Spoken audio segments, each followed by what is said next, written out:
To answer most of these questions, I have with me Suresh Goel. He's been a former ambassador.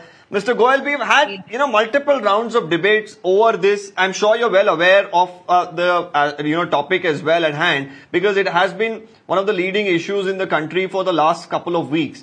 The reason why I need your expertise here is because there has been always somewhere a lacuna between the Congress and the BJP and the JDS about who is to blame, who can do what, and how the role of the center can come in, how the role of the state can come in here.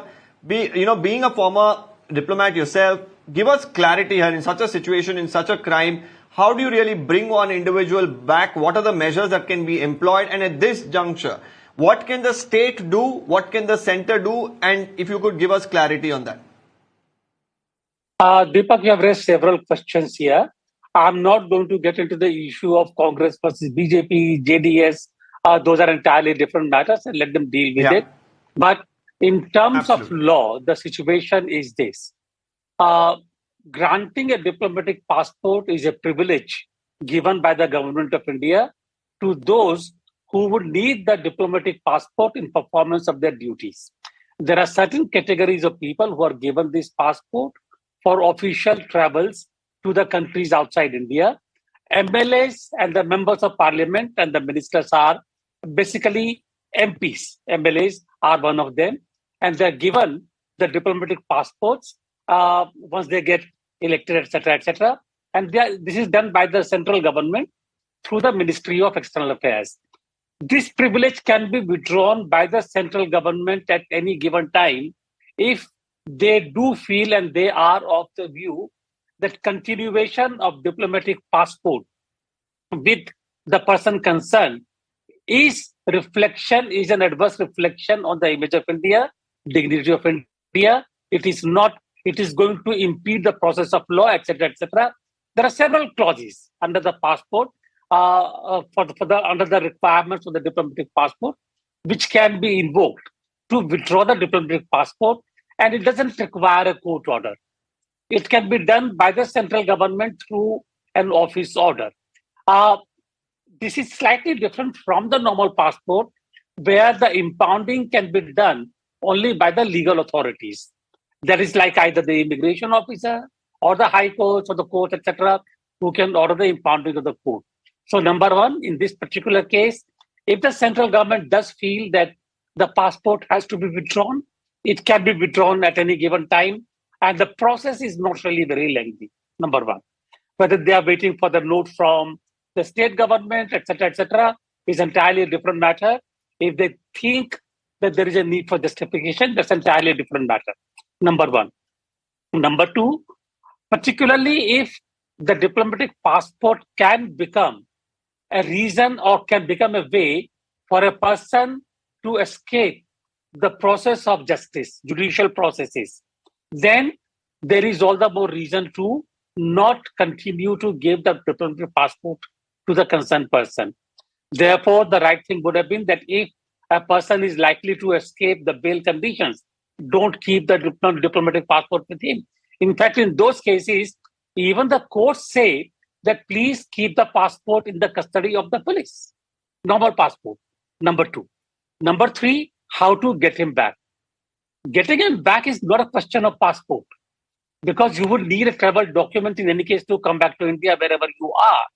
So extradition treaties work in the case of those countries where we have an extradition treaty.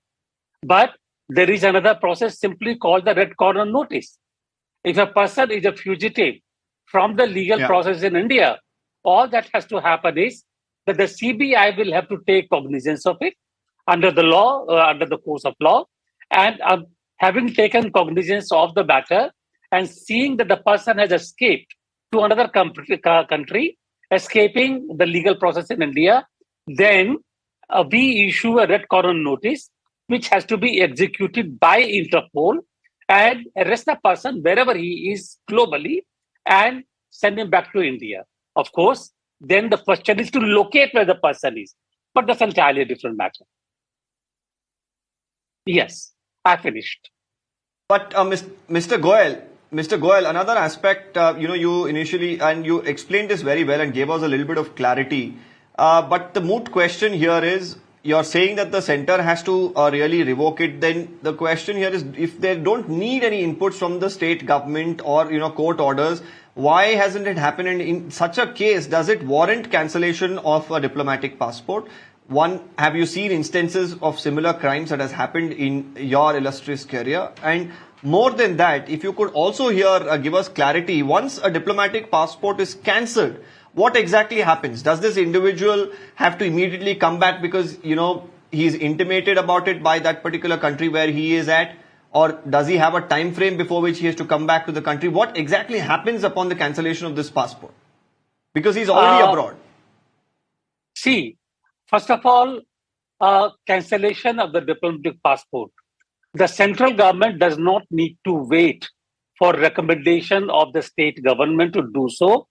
But the central government has to form its own view whether it is necessary for it to revoke the diplomatic passport, because continuation of the diplomatic passport could become an impedance, could become an obstruction in the course of justice. It's a call to be taken entirely by the central government through the MEA, and it has happened many times in the past, number one. Number two, as I said, how to get him back. Traveling back to India does not necessarily require a diplomatic passport or even a passport. There is something called an emergency document. Once a passport has been impounded, any person who has to be brought back to India is issued an emergency document which will enable that person to travel only back to India. And that's it. And therefore, if there is a notice issued through Interpol, and the person is being brought back to India, that can be done on the basis of an emergency document. Keeping the red corner notice and the Interpol aside in this particular matter, because steps haven't been taken towards the red corner notice, if you just talk about the cancellation of the diplomatic passport, what exactly happens as far as his, I'm sure he is not able to travel to another country after that because his diplomatic passport has been cancelled. But does it really make him in any way or force him to come back to the country is the question. If a person is on the run and he's in the hiding, he's a fugitive from justice and you can't locate him. And there are so many places in the world you can hide. So if he's hiding somewhere and he doesn't decide to come back, he doesn't want to come back on its own, the only way he can be brought back is through the process of law. But if the person just want to come back, then I already said, you don't need just a passport to come back. The person can be brought back to India through the process of emergency documents. Yes. Okay.